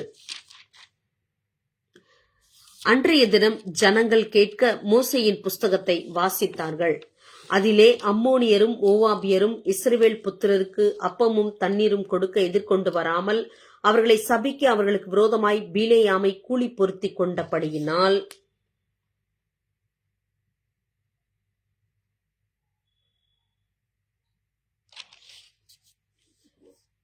அவர்கள் என்றைக்கும் அந்த சாபத்தை ஆசீர்வாதமாக திருப்பின எங்கள் தேவனுடைய சபைக்கு உட்படலாகாது என்று எழுதியிருக்கிறதாக காணப்பட்டது. ஆகையால் அவர்கள் அந்த கட்டளையை கேட்டபோது பல ஜாதியான ஜனங்களை எல்லாம் இஸ்ரவேலை விட்டு பிரித்து விட்டார்கள். இதற்கு முன்னே எங்கள் தேவனுடைய ஆலயத்தின் அறைகளை விசாரிக்க வைக்கப்பட்ட ஆசாரியனாகிய எலியாசிப் தொபியாவோட சம்பந்தம் கலந்தவனாயிருந்து முற்காலத்தில் காணிக்கைகளையும் சாம்பிராணியும் பனிமுட்டுகளும் லேவியருக்கும் பாடகருக்கும் வாசல் காவலாளருக்கும் கட்டளை பண்ணப்பட்ட தானியம், திராட்சரசம், எண்ணெய் என்பவைகளிலே தசமபாகமும் ஆசாரியரை சேருகிற படைப்பான காணிக்கைகளும் வைக்கப்பட்டிருந்த இடத்தில் ஒரு பெரிய அறையை அவனுக்கு ஆயத்தம் பண்ணி இருந்தான். இதெல்லாம் நடக்கும்போது நான் எருசலேமில் இல்லை. பாபிலோன் ராஜாவாகிய அர்த்தசஷ்டாவின் 32ஆம் வருஷத்திலே நான் ராஜாவின் இடத்திற்கு போய் சில நாளுக்கு பின்பு திரும்ப ராஜாவினிடத்தில் உத்தரவு பெற்றுக்கொண்டு எருசலேமுக்கு வந்தேன். அப்பொழுது எலியாசிப் தொபியாவுக்கு தேவனுடைய ஆலயத்து பிரகாரங்களில் ஒரு அறையை ஆயத்தம் பண்ணினதினால் செய்த பொல்லாப்பை அறிந்து கொண்டேன். அதனால் நான் மிகவும் மனமடிவாகி தொபியாவின் வீட்டு தட்டுமுட்டுகளை எல்லாம் அந்த அறையிலிருந்து வெளியே எறிந்து விட்டேன். பின்பு நான் அறை வீடுகளை சுத்திகரிக்கச் சொல்லி தேவனுடைய ஆலய பனிமுட்டுகளையும் காணிக்கைகளையும் சாம்பிராணியையும் அங்கே திரும்ப கொண்டு வந்து வைத்தேன். பின்னையும் லேவியருக்கு அவர்கள் பங்குகள் கொடுக்கப்படவில்லை என்பதையும் பணிவிடை செய்கிற லேவியரும் பாடகரும் அவரவர் தங்கள் வெளி நிலங்களுக்கு ஓடி போனார்கள் என்பதையும் நான் அறிந்து கொண்டேன். அப்பொழுது நான் தலைமையானவர்களோட வழக்காடி தேவனுடைய ஆலயம் கைவிடப்பட்டு போவானேன் என்று சொல்லி அவர்களை சேர்த்து அவரவர் நிலையில் அவர்களை வைத்தேன். அப்பொழுது யூதர் எல்லாரும் தானியம், திராட்சரசம், எண்ணெய் என்பவைகளில் தசம பாகத்தை பொக்கிஷ அறைகளில் கொண்டு வந்தார்கள். அப்பொழுது நான் ஆசாரியனாகிய செலேமியாவையும் வேத பாரகனாகிய சாதோக்கையும் லேவியரில் பெதாயாவையும் இவர்களுக்கு கைத்துணையாக மத்தனியாவின் குமாரன் சக்கூரின் மகனாகிய ஆனானையும் பொக்கிஷ அறைகளின் மேல் விசாரிப்புக்காரராக வைத்தேன். அவர்கள் உண்மையுள்ளவர்கள் என்று எண்ணப்பட்டார்கள். ஆகையால் தங்கள் சகோதரருக்கு பங்கிடுகிற வேலை அவர்களுக்கு ஒப்புவிக்கப்பட்டது. என் தேவனே, நான் என் தேவனுடைய ஆலயத்துக்காகவும் அதன் முறைமைகளுக்காகவும் செய்த நற்கிரியைகளை குலைத்து போடாமல் இந்த காரியத்திலே என்னை நினைத்தருளும். அந்த நாட்களில் நான் யூதாவிலே ஓய்வு நாளில் சிலர் ஆலைகளை மிதிக்கிறதையும் சிலர் தானிய பொதிகளை கழுதைகள் மேல் ஏற்றிக்கொண்டு வருகிறதையும் திராட்சரசம், திராட்சப்பழம், அத்திப்பழம் முதலானவைகளின் பற்பல சுமைகளை ஓய்வு நாளிலே எருசலேமுக்கு கொண்டு வருகிறதையும் கண்டு அவர்கள் தின்பண்டம் விற்கிற நாளை பற்றி அவர்களை திட சாட்சியாய் கடிந்து கொண்டேன். மீனையும் சகலவித சரக்குகளையும் கொண்டு வந்து ஓய்வு நாளிலே யூதா புத்திரருக்கும் எருசலேமில் இருக்கிறவர்களுக்கும் விற்கிற சில தீரியரும் உள்ளே குடியிருந்தார்கள். ஆகையால் நான் யூதாவின் பெரியவர்களை கடிந்து கொண்டு, நீங்கள் ஓய்வு நாளை பரிசுத்த குறைச்சலாக்குகிற இந்த பொல்லாத செய்கை என்ன? உங்கள் பிதாக்கள் இப்படி செய்ததினால் அல்லவா நமது தேவன் நம்மேலும் இந்த நகரத்தின் மேலும் இந்த தீங்கையெல்லாம் வரப்பண்ணினார். நீங்களோ வென்றால் ஓய்வு நாளை பரிசுத்த குறைச்சலாக்குகிறதினால் இஸ்ரவேலின் மேலிருக்கிற உக்கிரத்தை அதிகரிக்க பண்ணுகிறீர்கள் என்று அவர்களுக்கு சொன்னேன். ஆகையால் ஓய்வு நாளுக்கு முன்னே எருசலேமின் பட்டண வாசலில் மாலை மயங்கும் போது கதவுகளை பூட்டவும் ஓய்வு நாள் முடியும் மட்டும் அவைகளை திறவாது இருக்கவும் வேண்டுமென்று கட்டளையிட்டு ஓய்வு நாளிலே ஒரு சுமையும் உள்ளே வராதபடிக்கு வாசலண்டையிலே என் வேலைக்காரரில் சிலரை நிறுத்தினேன்.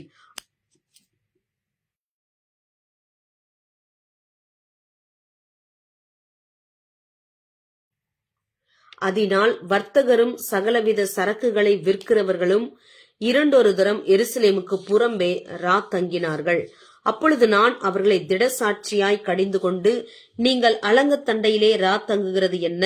நீங்கள் மறுபடியும் இப்படி செய்தால் உங்கள் மேல் கை போடுவேன் என்று அவர்களோட சொன்னேன். அது முதல் அவர்கள் ஓய்வு நாளில் வராதிருந்தார்கள். ஓய்வு நாளை பரிசுத்தமாக்கும்படிக்கு உங்களை சுத்தம் பண்ணி கொண்டு வாசல்களை காக்க வாருங்கள் என்று லேவியருக்கும் சொன்னேன். என் தேவனே, இதை குறித்து நீர் என்னை நினைத்தருளி உம்முடைய மிகுந்த கிருபையின்படி எனக்கு இறங்குவீராக. அஸ்தோத், அம்மோன், மோவாப் ஜாதிகளான ஸ்திரீகளை சேர்த்து கொண்ட சில யூதரையும் அந்த நாட்களில் கண்டேன். அவர்கள் பிள்ளைகள் பேசின பேச்சில் பாதி அஸ்தோத் பாஷையாய் இருந்தது. இவர்கள் அந்த ஜாதிகளின் பாஷையை தவிர யூத பாஷையை திட்டமாக பேச அறியாது இருந்தார்கள். அவர்களையும் நான் கடிந்து கொண்டு அவர்கள் மேல் வரும் சாபத்தை கூறி அவர்களில் சிலரை அடித்து மயிரை பீத்து, நீங்கள் உங்கள் குமாரத்திகளை அவர்கள் குமாரருக்கு கொடாமலும் அவர்கள் குமாரத்திகளில் ஒருவரையும் உங்கள் குமாரருக்காகிலும் உங்களுக்காகிலும் கொள்ளாமலும் இருக்க வேண்டும் என்று அவர்களை தேவன் மேல் ஆணையிட பண்ணி, நான் அவர்களை நோக்கி, இஸ்ரவேலின் ராஜாவாகிய சாலமோன் இதனாலே பாவம் செய்தான் அல்லவா? அவனை போன்ற ராஜா அநேகம் ஜாதிகளுக்குள்ளே உண்டாயிருந்தது இல்லை. அவன் தன் தேவனால் சிநேகிக்கப்பட்டவனாய் இருந்தான். தேவன் அவனை இஸ்ரவேல் அனைத்தின் மேலும் ராஜாவாக வைத்தார். அப்படிப்பட்டவனையும் மறு ஜாதியான ஸ்திரீகள் பாவம் செய்ய பண்ணினார்களே. நீங்கள் மறு ஜாதியான ஸ்திரீகளை சேர்த்துக் கொள்ளுகிறதினால் நம்முடைய தேவனுக்கு துரோகிகளாகி இந்த பெரிய பொல்லாப்பை எல்லாம் செய்யும்படி உங்களுக்கு இடம் கொடுப்போமா என்றேன். யோயதாவின் புத்திரரிலே பிரதான ஆசாரியனாகிய எலியாசீபினுடைய குமாரன் ஒருவன் ஓரோனியனான சன்பல்லாத்துக்கு மருமகன் ஆனான். ஆகையால் அவனை என்னை விட்டு துரத்தினேன். என் தேவனே, அவர்கள் ஆசாரிய ஊழியத்தையும் ஆசாரிய ஊழியத்துக்கும் லேவியருக்கும் இருக்கிற உடன்படிக்கையையும் தீட்டுப்படுத்தினார்கள் என்று அவர்களை நினைத்து கொள்ளும்.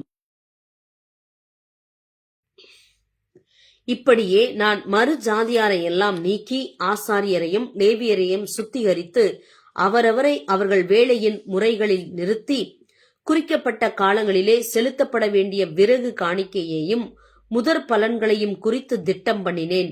என் தேவனே, எனக்கு நன்மையுண்டாக என்னை நினைத்தருளும். ஆமேன், ஆமேன், ஆமேன்.